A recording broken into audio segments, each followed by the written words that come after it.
America आणि इराणमध्ये युद्धाचा पुन्हा एकदा भडका उडालाय। अमेरिकेने इराणच्या बंदर अब्बास भागात जोरदार हल्ले केले। या हल्ल्यात बंदर अब्बासमधील रेल्वे स्थानक आणि संचार टॉवर उद्ध्वस्त झाले। बंदर अब्बास भागातला वीज पुरवठा या हल्ल्यामुळे खंडित झालेला आहे।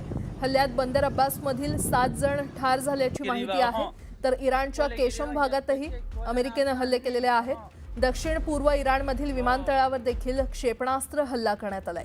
तर अहवा शहरातल्या अनेक भागांमध्ये देखील बॉम्ब वर्षाव करण्यात आले।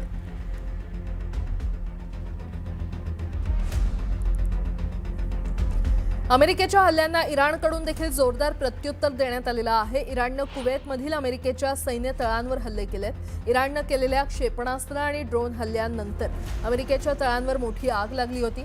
इराणने बहरीनमधील अल साखीर इथल्या अमेरिकेच्या तळावर केलेल्या हल्ल्याचा एक व्हिडिओ देखील जारी केलाय।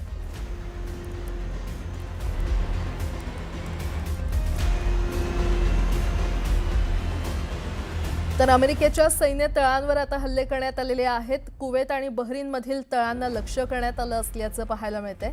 या सैन्य तळांवर हल्ला केल्यानंतर जोरदार मोठी आग तिथे लागली होती।